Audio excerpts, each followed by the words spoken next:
안녕하세요. 이슈이스다 시간입니다. 연방대법원이 펜실베니아주의 대선 우편 투표를 무효화해달라는 소송을 기각했다는 소식에 실망하시는 분들이 많습니다. 하지만 좀 더 깊게 들여다보면 그렇게 실망할 만한 내용은 아닌 것 같습니다. 도널드 트럼프 대통령은 이 소송에 대해 오늘 오전 트위터로 명쾌하게 설명했습니다. 트럼프는 이 소송은 우리 진영에서 참여한 소송이 아니었다. 그리고 텍사스주와 다른 많은 주에서 제기한 소송에 참여할 것이다. 이것은 매우 큰일이 될 것이다. 미국은 승리를 원한다. 라고 밝혔습니다. 트럼프 선거 캠프와 법률팀이 참여하는 진짜 소송은 앞으로 진행될 텍사스주 소송이고 펜실베니아 소송은 대세에 지장이 없다는 뜻입니다. 연방대법원의 펜실베니아 소송 판결 또한 알려진 것과 많이 다릅니다.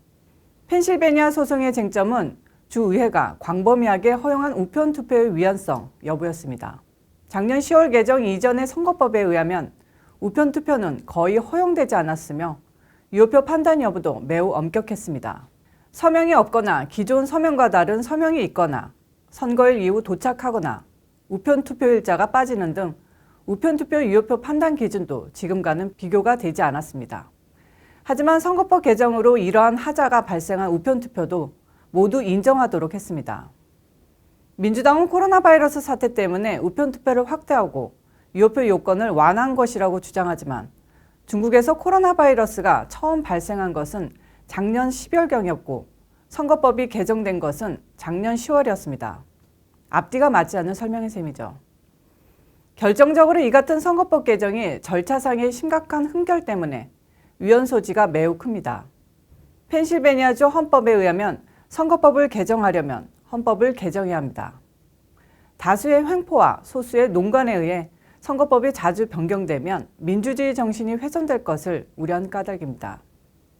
주 헌법을 개정하려면 상하원 의결과 공고, 주민투표 등의 절차를 거쳐야 합니다. 하지만 이러한 절차는 하나도 이행되지 않았습니다. 민주당은 2016년 대선 패배 후에 우편투표 조작을 하지 않으면 트럼프를 이기기 힘들 것으로 판단해 지속적으로 우편투표를 요구해왔습니다. 펜실베니아 주 정부와 민주당은 여기서 더 나아가 서명과 우편표와 우편소인 스탬프에 대한 제한도 폐지할 것을 요구했습니다. 선거일 이후 도착한 우편투표도 허용해야 한다고 요구한 것입니다. 공화당이 장악한 주의회가 이를 거부하자 민주당은 펜실베니아 대법원으로 끌고 가서 원하는 대로 개정하고 말았습니다. 펜실베니아 대법원 판사 7명 중 5명이 민주당 주지사가 지명한 인물입니다. 이렇게 해서 유권자 서명을 대조할 필요가 없어졌으며 우편 날짜 소인도 무시되고 선거일 당일 오후 마감 시한이 사흘이나 연장됐습니다.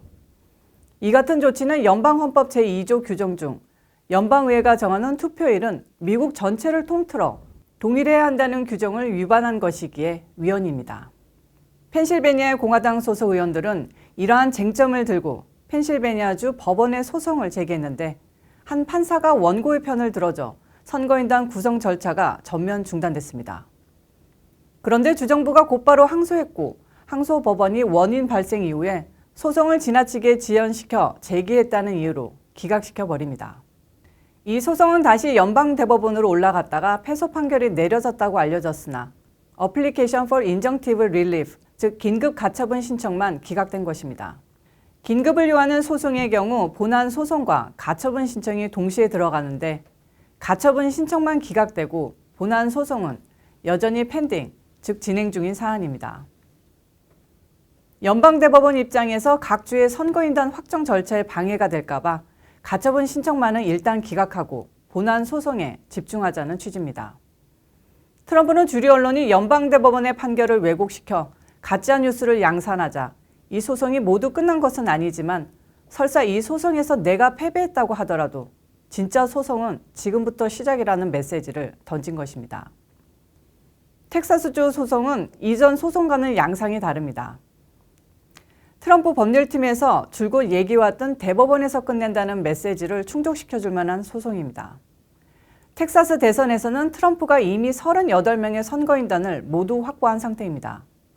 그런데 텍사스는 텍사스 자신의 문제가 아니라 트럼프가 패배한 조지아, 미시간, 펜실베니아, 위스콘신 등 4개 주가 코로나 바이러스 사태 때문에 선거 절차를 대폭 바꾼 것이 위법이며 이로 인해 텍사스 주민들의 표심이 왜곡되는 결과를 초래했다고 주장하며 소송을 제기했습니다. 소송 원고인 주정부가 다른 주를 상대로 소송을 제기할 경우 연방대법원 관할로 넘어갑니다.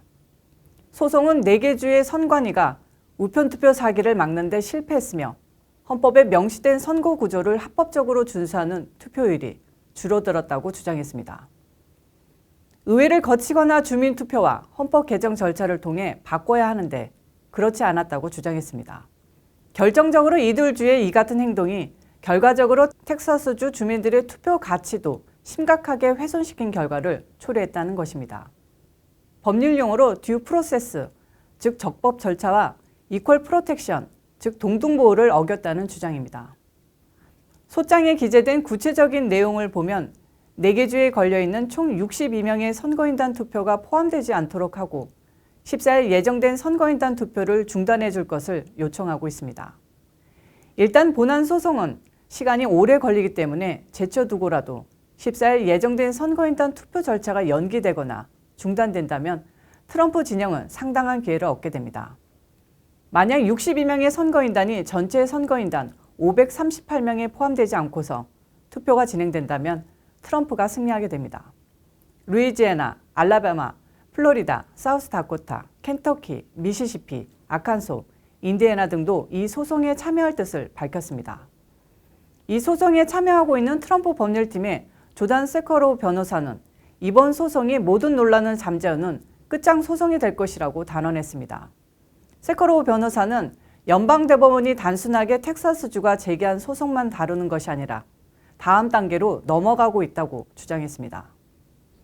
이 소송은 공화당 소속인 켄 팩스턴 텍사스주 법무장관이 주도하고 있습니다. 팩스턴 법무장관은 이 소송은 주 정부끼리 다투는 일종의 권한쟁의 소송이기 때문에 이전에 제기됐던 선거소송과는 질적으로 다르기 때문에 엄청난 성과를 얻을 수 있을 것이라고 자신했습니다. 연방대법원은 피고인 4개 주 정부가 10일 오후 3시까지 피고발 사건에 대한 리스판스, 즉 답변서를 제출하도록 요구했습니다. 그런가 하면 애리조나주 대법원 소송에서도 의미 있는 결과가 나오고 있습니다. 애리조나 공화당 의원들이 투표 사기 소송을 주 대법원이 심리하기로 결정한 것입니다.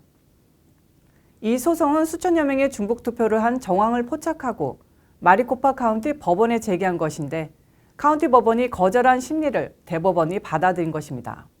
주 대법원은 투표 기계에 대한 포렌식 조사 또한 허용함으로써 새로운 전기가 될 것으로 보입니다.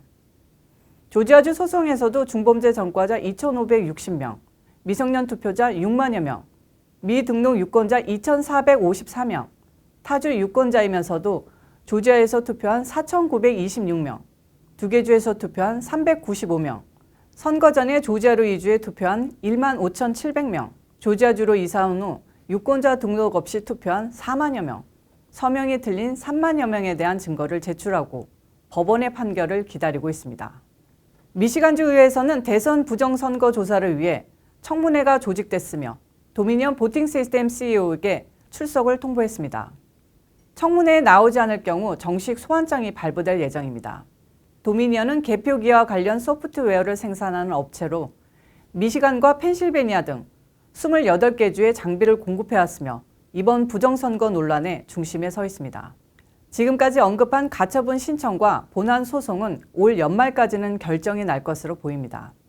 민주당 진영에서는 깨끗한 승복을 요구하고 있지만 만약 민주당이 지금과 같은 부정선거로 패배했다면 오히려 미국 사회를 엄청난 혼란으로 끌고 들어갈 것입니다.